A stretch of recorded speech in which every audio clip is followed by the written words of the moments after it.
ขียนแล้วใช่ไหม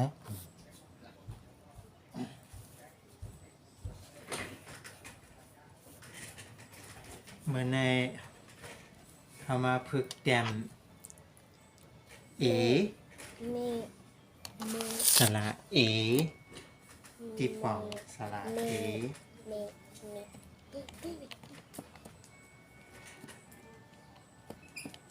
เอเอเอเอเอเอ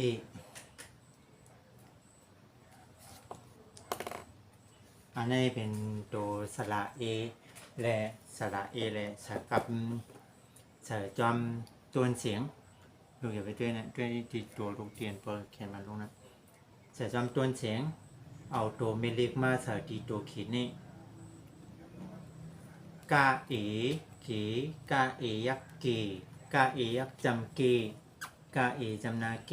กาเอจำได้เกกาเอยักขึ้นเกเนี่ยเด่น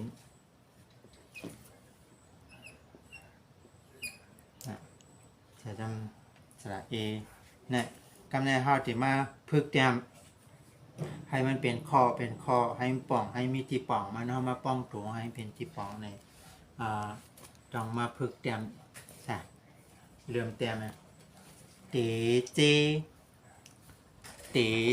ต้องเอาตัวยังต่อเต่าตอตาเอเตเจน่ะตาเอเต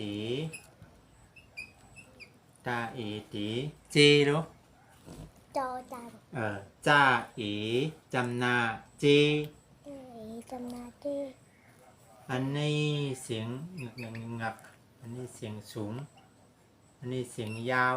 อันนี้เสียงป๊อดอันนี้เสียงสูงอันนี้เสียงธรรมดาเตเจ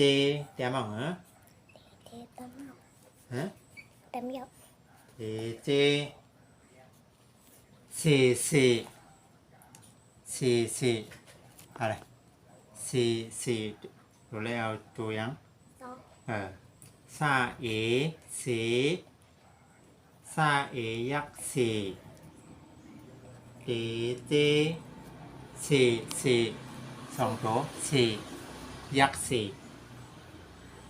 ซาเอยักษ์สี่ซาเอยักษ์สี่เดเจออกมาแจมนั่นว่าจำเลยเดเจสี่เซเจเอจอจังเจเอ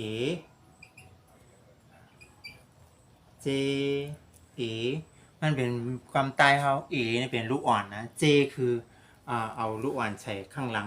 เนี่ยเป็นห้องเจเอจังป้องเอาลูกอ่อนมาใส่ข้างหลังแล้วก็เอาผ้ามาใส่เนี่ยเป็นห้องเจเอก็เป็นลูกอ่อนเจเอเนี่ยเจคือเอาลูกอ่อนกรอบหลังนะเจเอก็เป็นลูกอ่อนเจเอใช่ไหมจ่าเอจำนาเจนะเช้าค่ะจำนาเอเจเอขึ้นว่าลังเหนือเตเจสี่เจเอเปเล่ป้าเอเป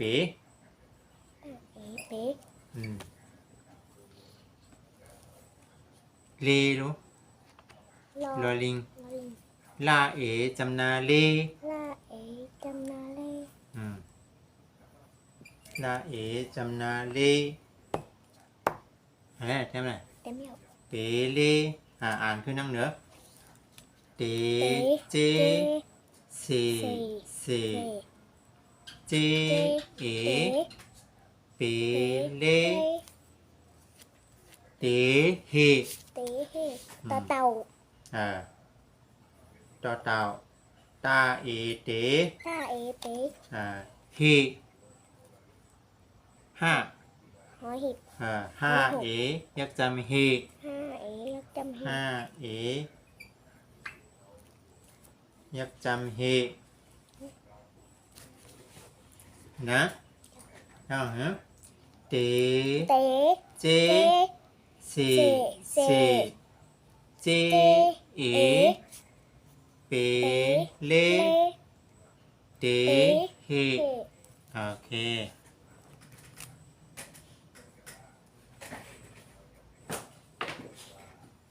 คำแนมเสียอะไรเธอแกมให้มีสี่ตัวให้มีสี่ตัว เขียนตรงนี้ ปาเซเจอยู่ปาเซปาเซปาเนี่ยเขาแต่เขาสอนมาปาปาปาเซปาอายักษ์จ ตาอายักษ์จ ำลูกทองวาจ้าปาเซ ำตาเซ ซาเอจำนะซาเอซาเอ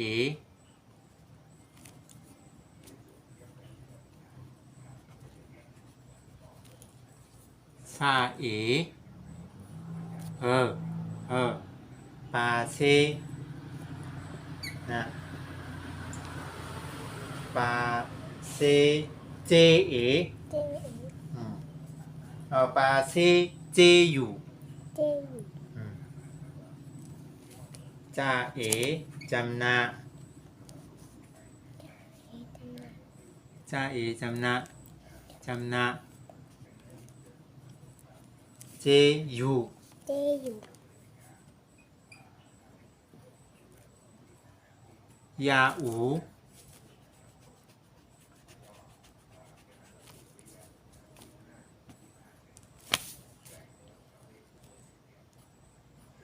ยักษ์อยู่ปาเซเจอยู่ ตาเซเจอยู่ อย่าไปช่วยดีนะช่วยดีลูกนั่นปาเซเจอยู่ทำไงมาหาเจสา มาหาเจสา มาก่อน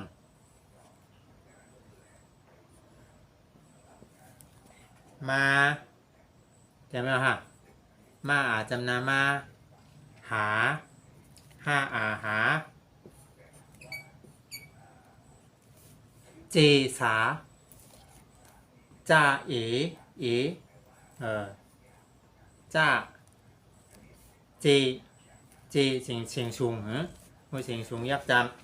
ำเสียงลังๆเสียงลังๆเสียงสูงเนี่ยเจสา สา มาหาเจสา มาหาเจสา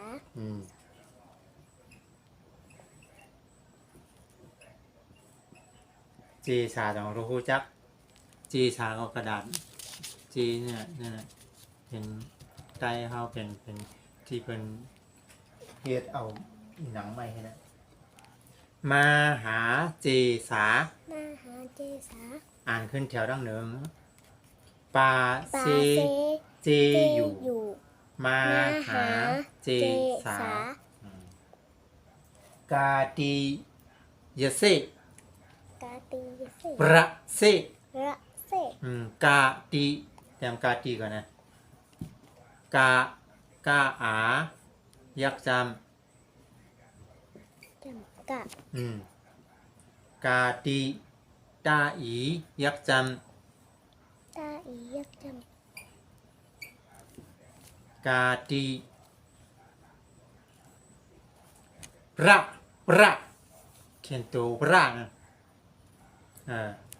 แล้วก็เซซาเอจำเตอ ำซาเอจำไต ซาเอจำเตอ อันนี้ไม่มีส อัน ระ นั้นต้องสาประอันนั้นต้องสาซาเอจำตาเอน่ะมันลืมเอนี่เนี่ยจำตาเซ จำไตเซ กาตีลาเซ กาตีลาเซ กาตีลาเซกาตีลาเซ อ่านขึ้นนั่งเรือปาเซ ปาเซ เจอยู่ เจอยู่ มาหา มาหา เจสา เจสาก าติ กาติ ประเซ ระเซ อย่าเปมายะ ยาเปมายะ จำเนาะอย่าเปมายะ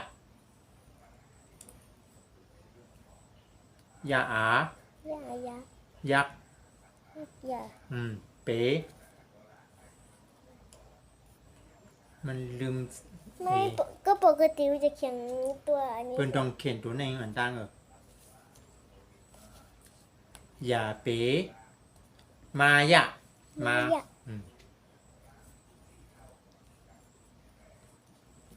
อย่าเป มามา มายะ มายะ อย่าอาจำตาอย่าเราเขียนเพนแล้วเนี่ยอย่าเปมายะอ่านขึ้นนั่งเด้อปา ปา เซเจ เจ อยู่ อยู่ มาหาเจ เจ สา สา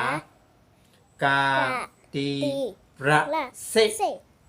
ระเซ ระเซ อย่า อย่า เปมายะ ยะ คูเตมาทะ คูเตมาทะ ครูกับครูจะมาด่าเนี่ยค่ะครูจะมาด่าเอาอย่าไปยุ่งเนี่ยค่ะครูครูหมอเขียนเนี่ยหิมหมอสระอูเขาเขียนมารู้ค่าอูจำหน้าให้ออกเสียงคู่คู่เต๋ เต สระเอก่อนดังเต๋มา มานี่ลูก ท่า ๆถ้า ท่าก็หูย่อท่าอาจำตา ถ้าอาจำไป คูเต๋มาท่าคูเต๋มาท่าว่าอะไร คูเตมาทะ ว่าเพื่อนนั่งเหนือเอานะปาเซเจ เจ อยู่ อยู่ มา มา หา หา เจ เจ สา สาก าตี ตี ระ ละ เซ เซ อย่า อย่า เปมายะ ยะ คู คู เต เต มาทะ ทะ ว่าแล้วปา ปา เซ เซ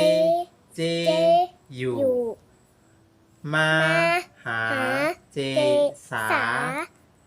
ก าตี ตี ระ ละ เซ เซ อย่า อย่า เปมายะ ยะ คู คู เต เต มาทะ ทะ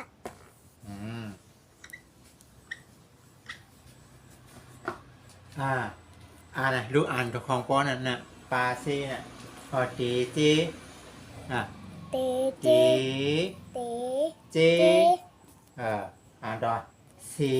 เซ เซเซเจเจหยัง เจ เอ เอ เจ เอเปหยัง เบ เปหยัง ล่า เอจำ จัน นะ นะ เลเป เป เล เล เต เต เฮ เฮ เตเฮว่าเตเจ เจ เซ เซ เจเอเปเล เล เตเฮ เฮ ลองเตรียมได้ปาเซมาเล ปาเซมา เตรียมกันเนี่ยปาเซ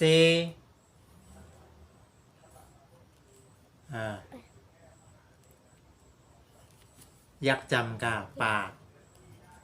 ปาเซ เซ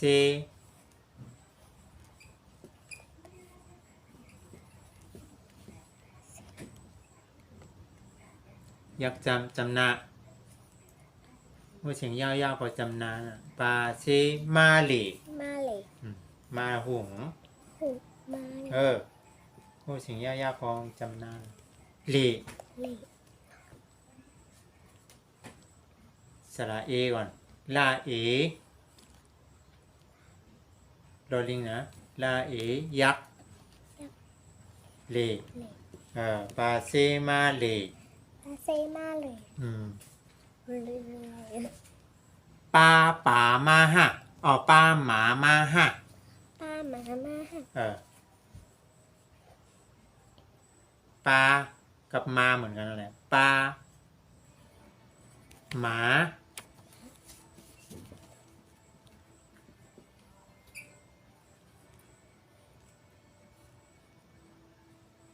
หมาเฉยๆปาหมาทำไงมาฮะ มาฮะ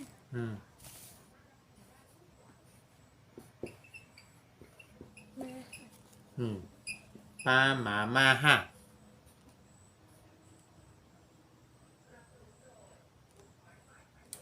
จำได้ห้าอ่ะจำได้ห้าปาหมามาห้าธรรมเนียมปีอี ปีอี ปีอีมีหมี มีหมีเลี้ยงหมี เลี้ยงจะมีนะที่อ่านลูกไรเฮียนมาปีอี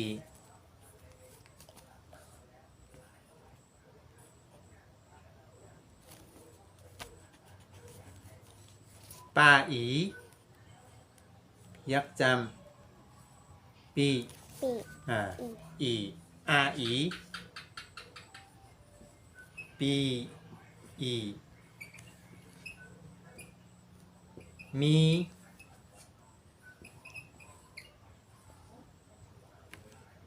ยักษ์อีอาอียักษ์อีปีอีน่ะตัวอีน่ะต้องเป็นยักษ์อี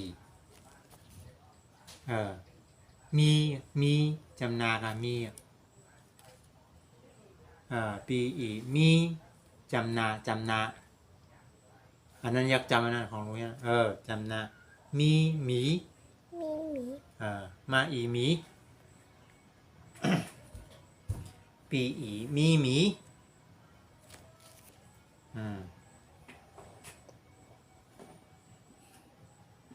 ปีอีมีหมี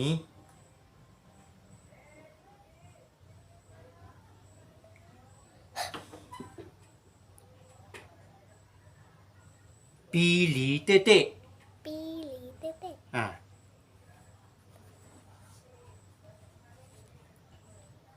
ปี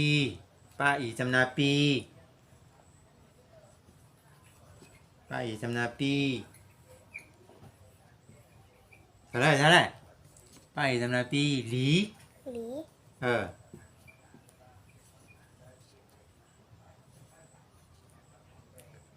ปีหลีเต้เต้ ปีหลีเต้เต้ ตาเอจำได้เต้ตาเอจำได้เต้ตาเอจำได้เต้สองอันจำได้เต้เตรียมสองกำปีหลีเต้เต้ หลี ว่าไงปาเซมาเล ปาเซมาเลย ปาหมามาฮะ ปาหมามาฮะ ปีอีมีหมี ปีอีมีหมี ปีหลีเต้เต้ ปีหลีเต้เต้ โอเคพอเอาละบ๊ายบายป้อง ก็คิดว่าปอจะลืมจ้ะปอลืมวิชา ไป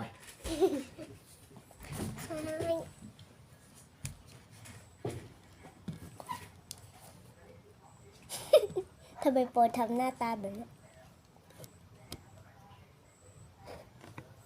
แค่หยิบออกมาก็ได้แล้ว โอ้กัดเต็มมือพื้นที่จัดเก็บ